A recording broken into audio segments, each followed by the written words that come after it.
शुरू करेंगे प्रार्थना से। हे प्रभु, आप जो हमारे अंतर मन में परमात्मा बन के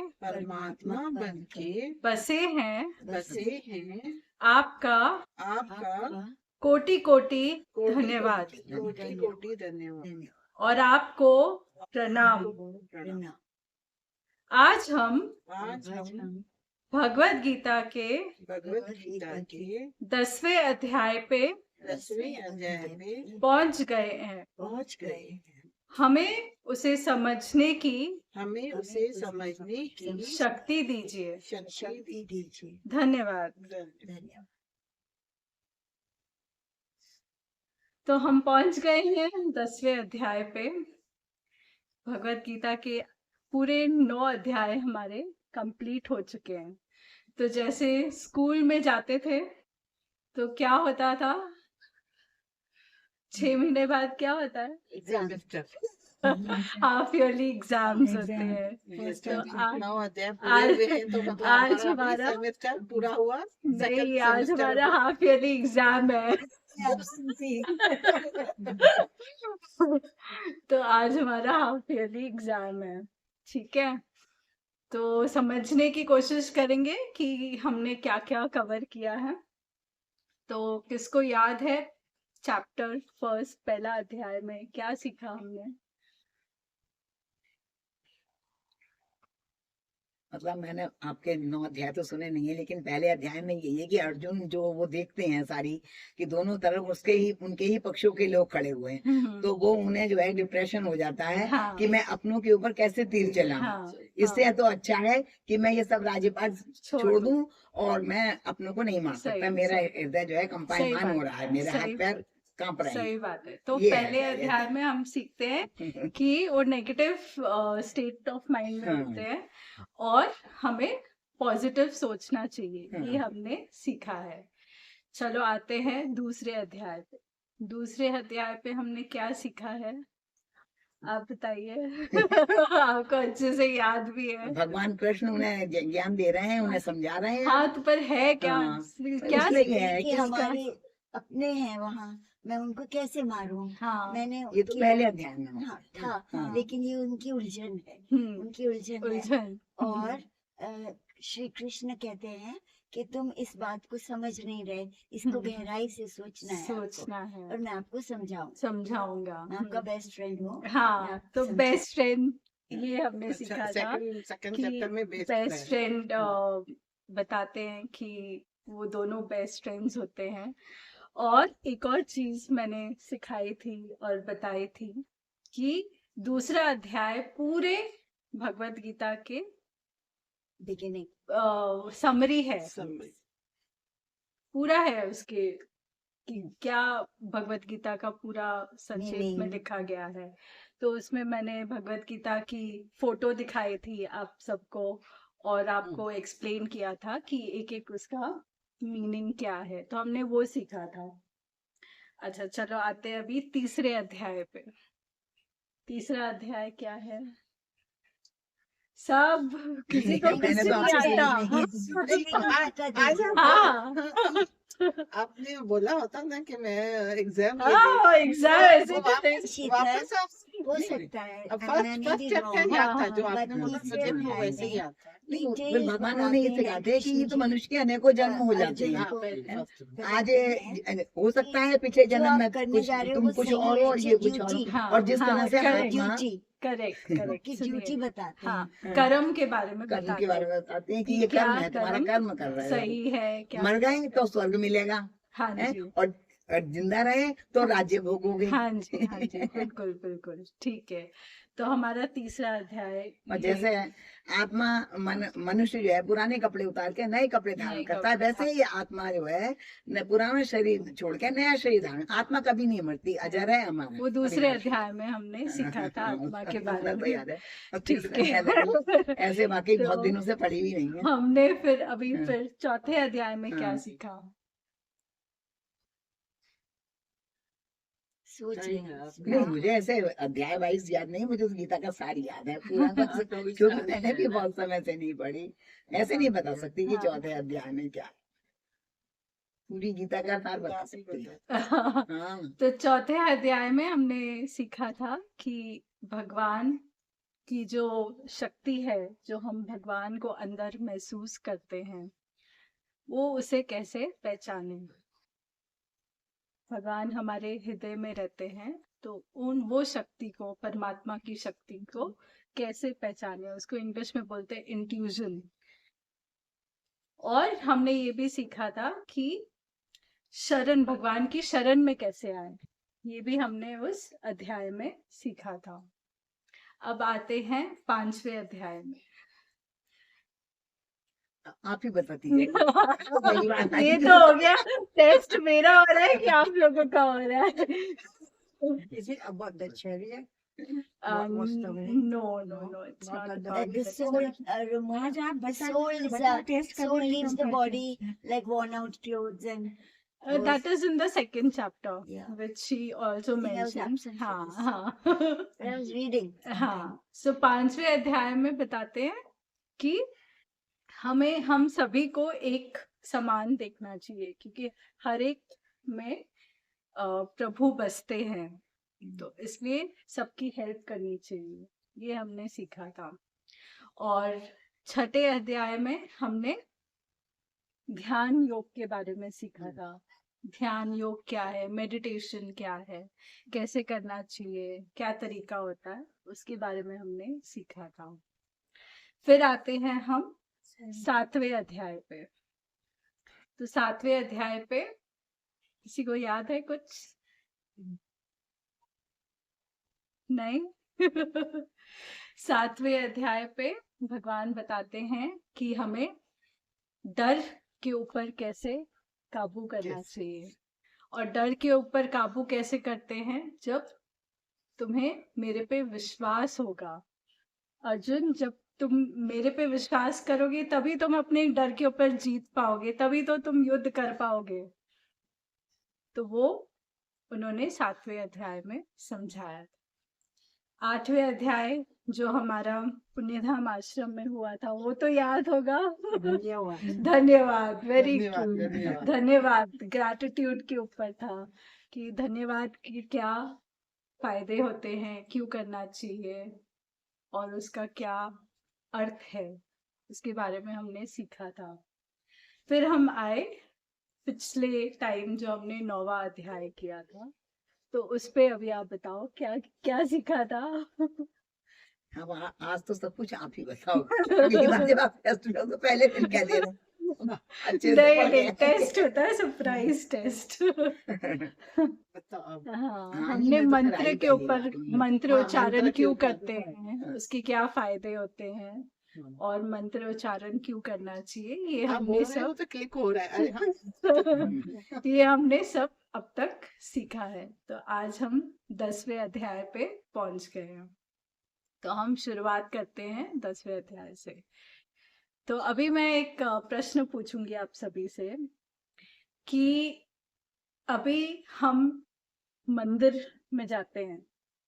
सपोज आप लोगों को मंदिर की रिस्पॉन्सिबिलिटी दे दी जाए कि अभी आपको ये मंदिर है, ये आपको उसकी सेवा करनी है, तो आप क्या क्या क्या करोगे?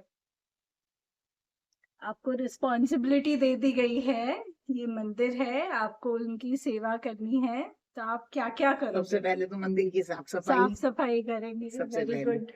नियमों का पालन करेंगे। नियमों का पालन करेंगे, भगवान को सही स्नान बात है। ध्यान सब भगवान को स्नान कराएंगे। वगैरह कराएंगे। वो सब नियम से होगा तभी वो हाँ। मंदिर बनता है करेक्ट ना। Correct correct. मंदिर कैसे बनता है? मंदिर में फूल जो नियम चढ़ाएंगे। होता फूल है चढ़ाएंगे, अगरबत्ती very time true. to open, time to close.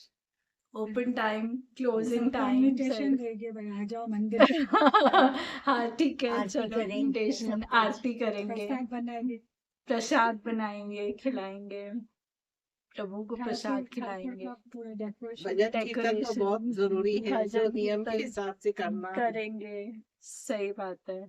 हम भगवान जी को जल चढ़ाते हैं, फूल चढ़ाते हैं, प्रसाद चढ़ाते हैं, पत्ते फूल पत्ते चढ़ाते हैं, जो है हम लोग नियम से साफ सफाई वगैरह सब करते हैं, अनुष्ठान होके हम सब करते हैं। तो भगवत गीता के 10वें अध्याय में भगवान श्री कृष्ण जी अर्जुन से बोलते हैं कि मैं सबके, हर एक मनुष्य के, हर एक जीव जंतु के अंदर परमात्मा बन के निवास करता हूँ। मैं हर एक जीव जंतु, मनुष्य के शरीर में, हृदय में, दिल में परमात्मा बन के निवास करता हूँ। हम प्रणाम क्यों करते हैं? हम आपके अंदर जो परमात्मा है उसे प्रणाम करते हैं, इसीलिए हम सबको प्रणाम करते हैं। हम मॉडर्न वे में तो हाय हेलो करते हैं, गुड मॉर्निंग करते हैं, पर प्रणाम क्यों करते हैं? क्योंकि जब हमें पता चल जाता है कि हर एक इंसान के अंदर परमात्मा बसते हैं, हम उस परमात्मा को प्रणाम करते। तो ये एक बात हो गई। अभी आप सोचिए कि ये भगवत गीता में ही लिखा है, भगवान श्री कृष्ण जी बोलते हैं कि मैं परमात्मा बन के हर एक के अंदर बसता हूँ। तो क्या इसका मतलब क्या हुआ? हमारा शरीर क्या हुआ? यस यस यस, हमारा शरीर जो है वो मंदिर की तरह समान हो गया, क्योंकि भगवान उसमें बसते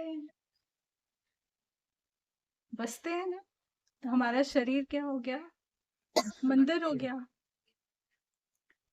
तो तो मंदिर में मैंने जैसे आपसे पूछा कि क्या क्या करना चाहिए, वैसे ही हमें अपने शरीर का ध्यान रखना चाहिए। साफ करते ही है। साफ तो हम आप शुद्ध विचार होने चाहिए। मेन बात वो है कि आंतरिक सफाई, ऊपरी सफाई तो सभी कर लेते हैं। ऊपरी सफाई तो होती है, वो है मन की सफाई, पॉजिटिव विचार, हाँ पॉजिटिव थिंकिंग, को किसी को दुख ना दें, किसी को अपशब्द ना कहें। सही बात है, वो है मन सही की बात है। और क्या होता है? अच्छा खाना खाएं, शुद्ध खाना खाएं, जिससे हमें अच्छे विचार आए।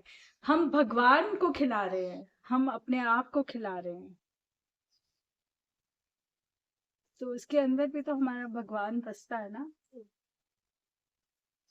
तो आप क्या खिलाते हो अपने शरीर को? वो खिलाइए जो आपको अच्छा लगता है, सात्विक टाइप, जो आपको अच्छा लगता है, जो आपके शरीर को अच्छा लगता है। बिकॉज आप कभी नॉनवेज वगैरह भगवान को अर्पण करोगे? कभी नहीं करोगे। फिर भी हम लोग खाते हैं, तो इसलिए इसमें बोलते हैं कि हमें शुद्ध खाना खाना चाहिए। जो हम अर्पण नहीं कर सकते वो हम खा कैसे लेंगे? मैं ये मना नहीं कर रही हूँ कि नॉनवेज एकदम से आप बंद कर दीजिए, क्योंकि हर एक का शरीर अपने अपने तरीके से बनता है, हर एक का अपना अपना टेस्ट होता है, बट बी माइंडफुल कि भाई आप क्या खा रहे हैं। वो एक किसी के बोलने से अगले दिन खत्म नहीं होने वाला है। वो धीरे धीरे धीरे जब आपका मन बोलेगा कि नहीं बस, तो फिर नहीं बस।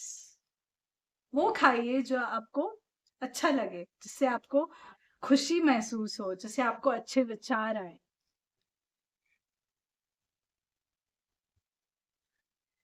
अच्छे विचार आने बहुत जरूरी हैं, तब जाके परमात्मा हमसे मिलते हैं।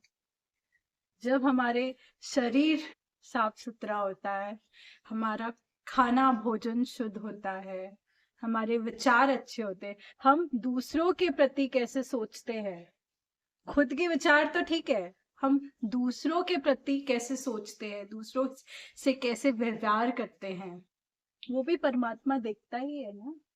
वो सीसीटीवी कैमरा और किधर नहीं यहाँ लगा हुआ है,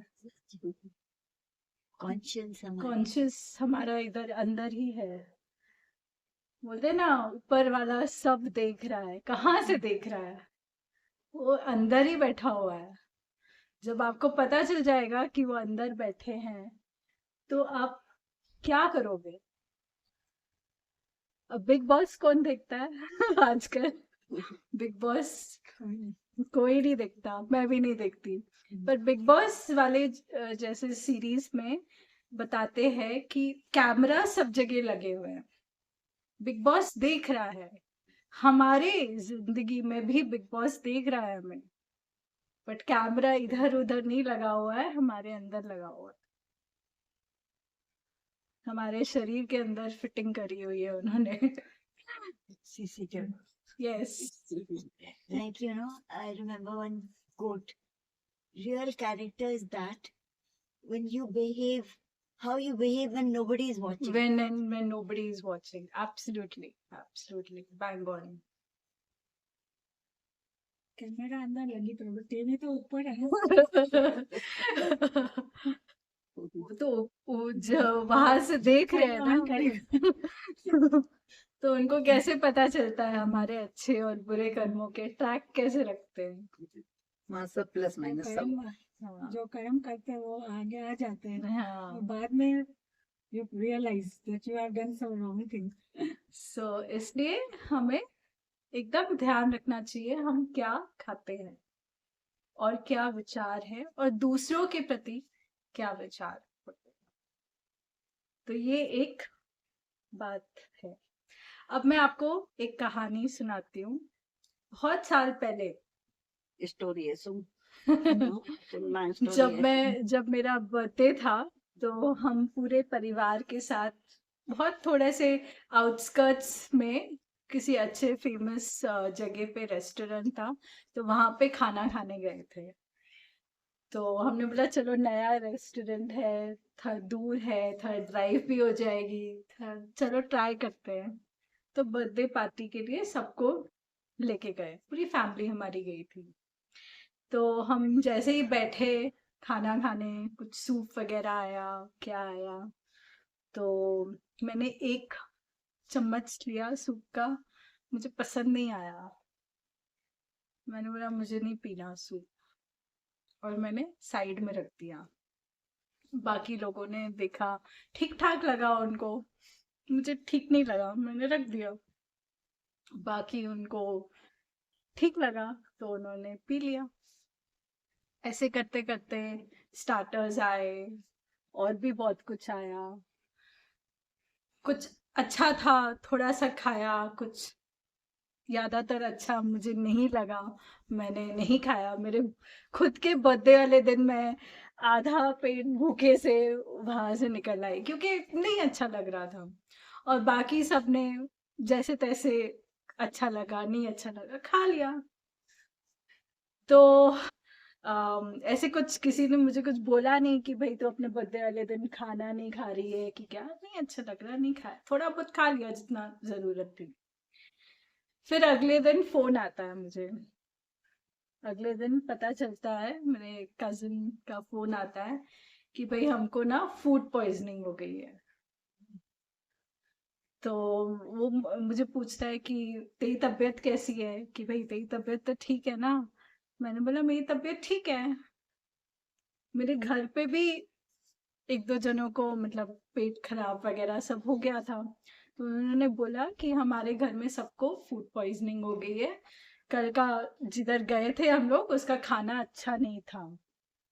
तो मैंने बोला कि भाई ये तो मैं बच गई ना, क्योंकि हम मेरे अंदर से एक आवाज आ रही थी कि ये खाना अजीब है।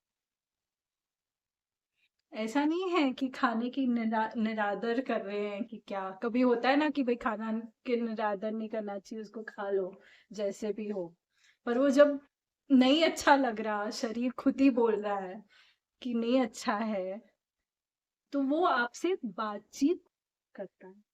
हमारा शरीर, हमारे अंदर जो परमात्मा बैठते हैं, वो हमारे से बातचीत करते हैं, वो बताते हैं कि भाई ये चीज अच्छी है, ये चीज नहीं अच्छी है। वो हमारे ऊपर है कि हम उनकी बात को सुनते हैं और अप्लाई करते हैं कि नहीं करते। हम उनको क्या बोले कि भाई नहीं नहीं, आप जो बोल रहे हो ऐसे ही बोल रहे हो, खाना तो अच्छा लग रहा है तो खाएंगे। पर जब जब अंदर से आवाज आ रही है कि नहीं अच्छा नहीं है, मत खा, तो नहीं खाना चाहिए। सो ये एक इंसिडेंस है जहाँ आपने पे उनको नहीं बताया क्या मुझे ऐसे लग रहा, आप भी मत खाओ? नहीं, पर मुझे इतनी श्योरिटी नहीं थी अच्छा, कि भाई मुझे जो ये बिकॉज ये चीजें मैंने अभी सीखी हैं। ये रियलाइजेशन जब मैं ये लिख रही थी तो मुझे हुआ कि हाँ, ये कहानी मुझे तब याद आई जब मैं ये लिख रही थी कि अरे हाँ, मेरे साथ ऐसे हुआ था कि मेरे शरीर ने मुझे बताया था कि मत खा। तभी मुझे समझ में नहीं आता, तभी आता तो मैं बोल देती थी उनको। किसी किसी को आ रहा था, बोल रहे थे कि भाई ये सूप अच्छा नहीं लग रहा है। किसी किसी ने खाया पिया, किसी ने नहीं पिया, आधा अधूरा, बाकी खाना भी उनका ऐसे ही था। वैसे भी होटलों में रखा हुआ है यार, हाँ, तो वो एक्चुअली मालूम नहीं पड़ता बड़े है। बड़े फेमस किसी रेस्टोरेंट में भले गए बड़ा थे। होटल हो, कुछ भी हो, हाँ, 5 स्टार हो। तो ऐसे ही होता है। बस हमें ध्यान, कभी कभी हमें जो स्ट्रीट फूड है वो ज्यादा टेस्टी लगता है, या नहीं रेस्टोरेंट से ज्यादा से अच्छा हमें स्ट्रीट फूड अच्छा लगता है। वो हमारे ऊपर है। अभी हमें अलग अलग सपोज वैरायटी, आपको सपोज अगर वड़ा पाव खाना पसंद है तो महाराष्ट्र में कई जगह आपको वड़ा पाव मिलेगा, बट वो एक स्पेसिफिक जगह जहां आपको वो पसंद है, जो टेस्ट आपको अच्छा लगता है, आपको उसी का ही पसंद आएगा। आप कितने 50 दुकानों के वड़ा पाव खा लो, आपको वो पसंद नहीं आएगा। ठीक है, खाने के हिसाब से, पेट भरने के हिसाब से आप बोलोगे चल खा लेते हैं, बट नहीं, ऐसा नहीं है कि बाकी के जगहों के वड़ा पाव अच्छे नहीं हैं। मैं ये नहीं बोल टेस्ट रही, बैठ जाता आपका है, टेस्ट वहीं पर। टेस्ट टेस्ट वहीं जहाँ पे। बैठ जाता है। हाँ, तो खाना हमें, वो हमारा शरीर हमें बताता है। तो वो वड़ा पाव खाने से हमें खुशी मिलती है, शायद बाकी वो वैरायटी खाने से नहीं मिलती है। वो खुशी की बात होती है। कभी कभी ऐसे लगता है कि भाई चलो ड्राइव पे जाके वो बस वही खा के आए, चाहे दूर है, ये है, कोई बात नहीं। तो हमारे ऊपर डिपेंड करता है, और वो हमारा शरीर हमें बताता है। हमारा शरीर हमें ये भी बताता है कि सपोज हमें हमारा मूड खराब है, हम मतलब ऐसे चिड़चिड़े हैं या दुखी है, या कोई भी कारण से हम लोग खुश नहीं है, तो ऐसे ही बिना किसी कारण के, हाँ कभी कभी होता है, तो कैसे ऐसे ही समझ में आएगा कि भाई चल हमें कुछ खाना चाहिए कि क्या, तो हमारा शरीर हमें खुद बोलता है जा पानी पूरी खा के आओ। वो एक दिमाग में अंदर से आता है कि आप पानी पूरी ये वाली खा के आओ, आपका मन खुश हो जाएगा। और वाकई में ही जब आप वो खाते हो, आपका शरीर वो धारण करता है, तो आपको वैसे ही खुशी मिलती है। हैप्पी हॉर्मोन्स आपके शरीर में रिलीज होते हैं। तो ये आपका शरीर आपसे बात करता है। अभी ऐसे ही एक उदाहरण मैं देती हूँ कि एक कपल होता है, मियाँ बीवी होते हैं, आपस में उनके झगड़े हो जाते हैं, झगड़े इतने हो जाते हैं कि वो डिवोर्स तक बात चली जाती है। अब ऐसे होता है कि कारण जो होता है कि जो हस्बैंड होता है, उनका वो बिहेवियर एग्रेसिव हो जाता है। अभी ये समझने की कोशिश नहीं करी कि वो इतना गुस्सा क्यों आता है उनको। उनका बिहेवियर ऐसे क्यों है, उसका अगर आप देखने जाओगे तो उसमें जब उसको पूछा गया कि भाई आप ऐसे क्यों बिहेव करते हो, क्या कारण है, उनको खुद समझ में नहीं आता है, पर उनकी लाइफस्टाइल ही गलत होती है। गलत टाइम पे खाना खाना, जंक फूड खाना, समय पे खाना नहीं खाना, जो मिल जाए अटरम पटरम खाना, इंटरवल्स पे नहीं खाना, टीवी देखे देखे खाना। बच्चे आजकल टीवी देखे देखे खाते हैं, मोबाइल पे देखे देखे खाना खाते हैं, खड़े होते होते डेस्क के ऊपर काम करते हुए बर्गर खाते हैं। तो वो लाइफस्टाइल ही गलत है, आप खाना ही गलत खा रहे हो, आपका तरीका ही गलत है। तो फिर अगर आप अलग अलग इंटरवल्स मन पर पे, असर पड़ेगा ना। शरीर पे असर पड़ेगा ना। आपने आप बोलते हो नियम के साथ हमें मंदिर की सेवा करनी चाहिए, नियम बोलता है सुबह ये टाइम पे आरती होनी चाहिए, दोपहर ये टाइम पे भोजन प्रभु को देना चाहिए, ये टाइम पे उनका सोने का समय होता है, हर एक चीज का एक नियम है। क्या हम अपने शरीर का वो नियम फॉलो करते हैं? नहीं करते हैं। और उस वजह से क्या होता है कि उस पर्सन के अंदर वो एसिडिक लेवल्स बढ़ जाते हैं। एसिडिक लेवल्स बढ़ने से उसको गुस्सा आता है। अगर आप मर्ज कर लो कि अगर आपने खाना नहीं खाया, सपोज एक पूरा दिन खाना नहीं खाया, सपोज आपको फास्ट करने की आदत नहीं है, व्रत रखने की आदत नहीं है, तो आप सोचो एक दिन आपने सोचा चलो मैं व्रत रखने की व्रत रखता हूँ तो आप पूरा दिन एक तो आपको खाने के बारे में हर एक जो आपको खाना खाना है आपको उसके चित्र दिखाई देते रहेंगे, और ऊपर से आपको गुस्सा भी बहुत आएगा। गुस्सा नहीं आता, भूख बहुत लगती है। भूख तो बहुत लगती है, बट अगर आप देखोगे कि किसी किसी को गुस्सा, मैं किसी किसी को इरिटेबिलिटी किसी किसी इरिटेशन होती है और किसी किसी को गुस्सा आता है, तो गुस्सा आने का ये एक कारण भी है क्योंकि हम अपने शरीर का ठीक तरह से ध्यान नहीं रखते हैं, हम अपने मंदिर का ध्यान नहीं रखते हैं। इस वजह से रिलेशनशिप में प्रॉब्लम्स होती है। प्रॉब्लम्स वो मियाँ बीवी में नहीं है, वो आपके लाइफस्टाइल में है। आपने वो एनालाइज नहीं किया, आपने ये देखा कि उसके विचार गलत है, पर आपका गुस्से का कारण क्या है? आपका खुद का शरीर है। अभी मैं आपको एक और एग्जांपल बताती हूँ। अभी मैं रिक्रूटमेंट करती हूँ, तो मैं काफ़ी एम्प्लॉयज़ वगैरह से मेरी बातचीत होती है जो बड़े बड़े कंपनीज में आजकल बड़ी पोजीशंस में हैं। तो एक बार अचानक मैंने किसी से जो एचआर में थे, मैंने उनसे बात करी ऐसी हालचाल पूछने के लिए कि कैसे तबीयत है, क्या है। तो उन्होंने मुझे बताया कि अभी मैं हॉस्पिटल में एडमिटेड हूँ। हॉस्पिटल में एडमिटेड, मैं क्या हो गया ऐसे हॉस्पिटल में एडमिटेड हूँ? तो उन्होंने बोला कि भाई मैं अपने ऑफिस में काम कर रहा था, अचानक से मैं बेहोश हो गया, मुझे पता नहीं चला और फिर मुझे हॉस्पिटल में एडमिट कर दिया। फिर मैंने जब उनसे डिटेल में थोड़े दिन बाद पूछा तो उन्होंने बताया कि भाई इतने सालों में जब आप काम कर रहे हो, जब आप कॉर्पोरेट लैडर में ग्रो कर रहे हो, तो आपका शरीर भी ग्रो कर रहा है।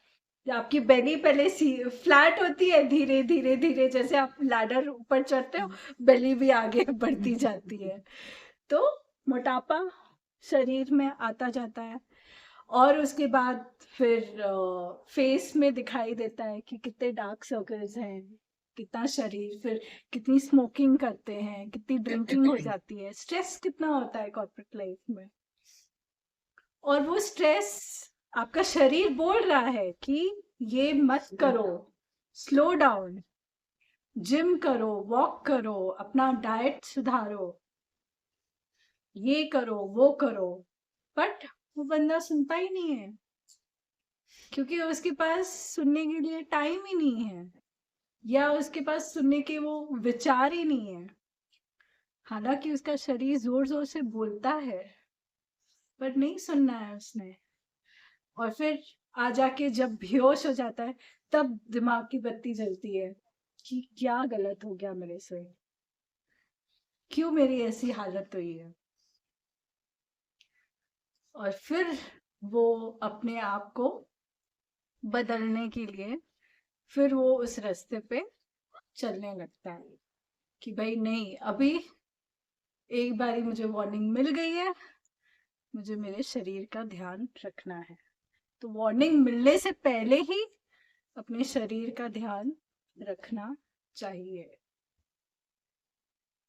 ये होता है अपने अंदर की आवाज, जब हमें हमारे शरीर के थ्रू आती है, हमसे बात करती है।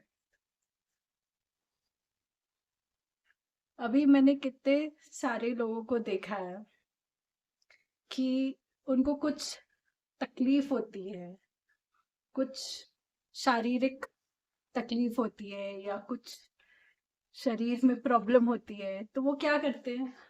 डॉक्टर के पास डॉक्टरों के डॉक्टर पास के पास चक्कर, डॉक्टरों के पास चक्कर मारते हैं। मेडिसिन उसके अलावा और भी ऐसे लोग होते हैं जो इग्नोर करते हैं, बोलते हैं चल हम घर के नुस्खे कर लेते हैं, कुछ कर लेते हैं, ठीक हो जाएगा, ट्राई करते हैं। और वो चीज हम इग्नोर करते रहते हैं, और इग्नोर करते करते करते कोई बड़ा संकेत भी हमें हमारा शरीर देता है, फिर भी हम सोचते हैं अरे यार ये दर्द है, ये बैक पेन है, ये इस कारण से हुआ है, जो भी उसका रीजन होगा इग्नोर कर देते हैं। और फिर एक समय पे वो पूरा बर्स्ट हो जाता है, पता चलता है कि इतना बड़ा कुछ हो गया है। तो जब हमारा शरीर हमसे बात कर रहा था, तब तो हम सो रहे थे, हम कुछ कर ही नहीं रहे थे। कितने लोगों को कैंसर के बारे में लास्ट स्टेज पे पता चलता है, क्यों? क्योंकि वो ये दर्द भी को, बहुत साइलेंट किलर कैंसर, क्योंकि वो अंदर कोई ही सिम्टम्स अंदर, ही नहीं होते कैंसर में तो पहले से। अंदर ही अंदर वो कुछ ना कुछ सिम्टम जरूर होता है। देखिए ज्यादातर कैंसर तो कहते हैं पता ही जब चलता है, बहुत कुछ किस्मत वाले होते हैं जिन्हें शुरू कुछ में पता चल जाए। बचा डॉक्टर को भी नहीं मालूम किसी पड़ता। किसी डॉक्टर को नहीं मालूम कोई कोई रेगुलर चेकअप्स के ज्यादा लिए फोर्थ जाते स्टेज हैं, में पता तब चलता उसमें पता चलता घर है। में क्योंकि डॉक्टर होके भी नहीं मालूम पड़ता। I agree with you. Yeah, because my cousin just expired. Her Sometimes we son can't. and daughter-in-law both are doctor. It happens. it does happen. So कभी पता चलता है, कभी नहीं पता चलता है, but there are ways and means जो शरीर आपको बताने की कोशिश जरूर करता है, हम उसको इग्नोर करते हैं। तो हमें उस चीज का ध्यान रखना चाहिए, उन बातों का ध्यान रखना चाहिए कि हमारा शरीर हमसे क्या बोलना चाह रहा है। That is the main thing. We should just take care of ourselves. You know, Sheetal, I was asking somebody, एक सॉन्ग है ना, दूसरों की जय से पहले खुद की जय करो. Check. So I was asking somebody, what does this mean? That we look after ourselves. I think it means this only. What Yes, is- yes, it means this. बोलते हैं ना वो ऑक्सीजन का मास्क आप पहले खुद को डालिए, बाद में दूसरों की हेल्प करिए। Correct. दूसरों की हेल्प करनी जरूरी है, पर खुद का भी अपना, बोलते हैं ना self care, self happiness, self love is also equally very important. Nobody is saying that don't take care of your near and dear ones, but also your responsibility. Your body is your temple. You cannot ignore it and say ki I'm going to serve the other person. You have to take care of it. आपको अपने अपने भगवान की भी देख रेख करनी है जो आपके शरीर में है। आपको अपना शरीर का ध्यान रखना है। और सबसे बड़ा ध्यान जो हम शरीर से करते हैं वो होता है विचारों का ध्यान, thoughts, good thoughts, positive thoughts. क्या मंदिर में कोई नकारात्मक पर्सन जाता है? अगर जाता भी है तो किस लिए जाता है? ताकि उसे पॉजिटिविटी मिले, सकारात्मक सोच मिले, वाइब्रेशंस मिले। अगर आपको लग रहा है कि आप कोई नेगेटिव इमोशंस के साथ फील कर रहे हो, आप दुखी हो, किसी भी कारण से आपका मूड अच्छा नहीं है, कुछ भी कारण हो सकता है, कभी कभी बिना कारण के भी हो सकता है, आप उसको कोशिश करिए खुद से वो चैनल चेंज करने की। पहले रियलाइजेशन होना चाहिए कि भाई हाँ भाई मेरे विचार नकारात्मक है, फिर उसको पॉजिटिव वाइब्रेशंस में और थॉट्स में कन्वर्ट करने की आपने कोशिश करनी, कोई दूसरा आके नहीं करेगा। आपका घर, आपका शरीर आपका मंदिर है, आपको वाइब्रेशंस अपने चेंज करने हैं, अपने प्रति वाइब्रेशंस चेंज करने हैं। जो रीजन से आपको अच्छा नहीं लग रहा है उसके प्रति आपको पॉजिटिव वाइब्रेशंस करने हैं। अगर कोई ऐसा पर्सन है जो वो गलत ही बोलता है दूसरों के बारे में, गलत विचार से बोलता है, उनसे दूर रहिए। जरूरी थोड़ी ना आपको उनके साथ संबंध रखने हैं, आप दूर रहिए। अगर आपको उसी पर्सन से हमेशा वो गलत वाइब्रेशन आते हैं तो मत करिए। आपको अपना देखना है कि कैसे मैं अपने मंदिर को पॉजिटिव वाइब्रेशंस में रखूं।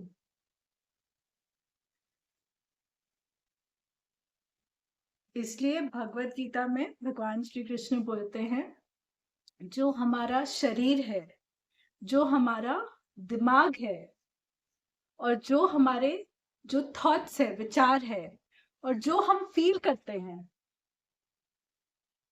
जो हमारे फीलिंग्स है, ये सब मेरे से ही आता है। इंसान की कितने विशेषताएं हैं वो सब भगवान से ही आती हैं।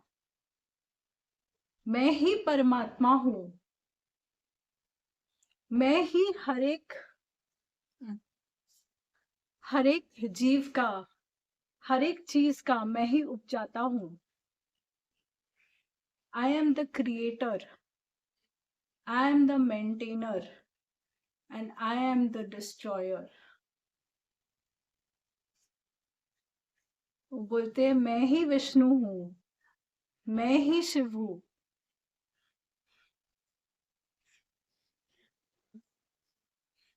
सब कुछ मैं ही हूं। और जो इस बात को जानते हैं, जो भक्त उनकी इस बात को जानते हैं, वो पूरे दिल से उनकी भक्ति करते हैं, वो दिल से उन्हें चाहते हैं और दिल से उनकी भक्ति करते हैं। ये बताया है उन्होंने इस अध्याय में कि मैं परमात्मा बन के हर एक मनुष्य के शरीर में बसता हूँ।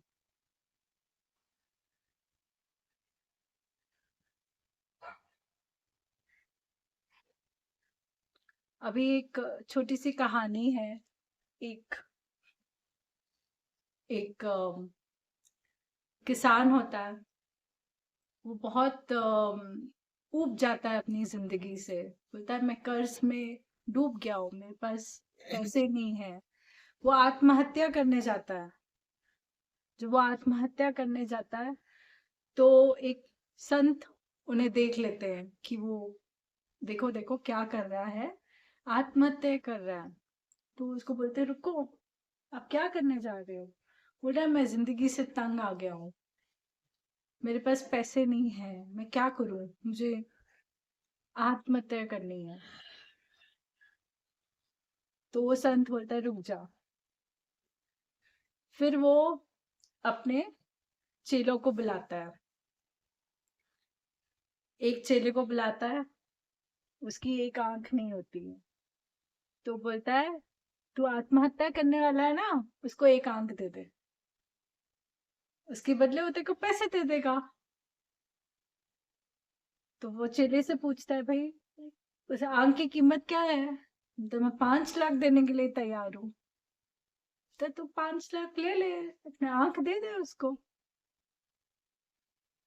फिर दूसरे चेले को बुलाता है, वो बोलता है उसका एक हाथ नहीं होता है। तो बोलता है किसान को तू अपना एक हाथ उसको दे दे, एक हाथ की कीमत क्या देगा? उसका चेला उसको चेले को पूछता है, बोलता मैं 2 लाख रुपए दे दूंगा, तेरे को पैसे चाहिए, ये ले। फिर उसकी आंख खुलती है किसान की कि भाई मैं नहीं आत्महत्या करूंगा, क्योंकि मेरा शरीर कीमती है। हर एक चीज जो हमें भगवान ने दी है वो कीमती है। अगर हम रियलाइज नहीं करेंगे और आत्महत्या करेंगे, हम उसका निरादर कर रहे हैं। बहुत आसान होता है आजकल की डेट में, कितने सारे लोग आत्महत्या करते हैं, कितने सारे यंगस्टर्स करते हैं, प्रेशर नहीं हैंडल कर सकते, आत्महत्या कर लो। आप अपने भगवान को अंदर से मार रहे हो। आप उनकी दी हुई जो गिफ्ट है आपको, आपका जो शरीर है, वो आप मार रहे हो उनको। आत्महत्या का मतलब ये है ना, अपनी आत्मा का घात करना। आत्मा का घात करना। तो क्या परमात्मा आपको अच्छा दिखेगा? वो एक बोलते हैं कि अगर एक था कि भाई अगर तू आत्महत्या कर लेगा, सपोज माना उस संत ने बोला कि तू आत्महत्या कर लेगा, फिर अगले जन्म तू और तेरा बुरा होगा, अभी तो तेरा पैसे नहीं है और कुछ और भी बुरा हो सकता है तेरे साथ, फिर तू क्या फिर से आत्महत्या करेगा? हर जन्म तू आत्महत्या करता रहेगा? ऐसा थोड़ी ना होता है। जो कठिनाइयां आती है हमारे पास, आत्महत्या उसका सल्यूशन नहीं है, उसे उभरना उसका सल्यूशन है। तरीका होता है कि हम इस चैलेंज को कैसे ओवरकम करें, इस दुख तकलीफ को कैसे ओवरकम करें। हमें उसी अंदर अंतरात्मा से पूछना पड़ेगा कि हे प्रभु मुझे इतना दुख मिला है, आप ही रास्ता दिखाइए। आत्महत्या का कोई सल्यूशन नहीं होता है, इसलिए हमें बहुत ध्यान से हर एक चीज करनी चाहिए, सोचनी चाहिए, क्योंकि हमारा शरीर हमारे परमात्मा से जुड़ा हुआ है। कुछ भी दुख तकलीफ हो, हम अपने अंदर ही पूछे कि हे प्रभु मुझे ये, आपको किसी मंदिर में जाने की जरूरत नहीं है, आपका मंदिर आपका शरीर है।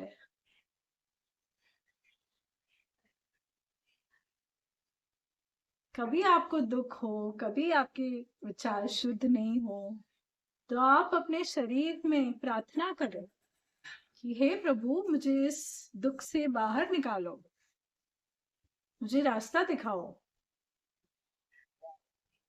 आपको खुद ही वो रास्ता दिखाएगी। आपको पता चल जाएगा कि आपको क्या करना है।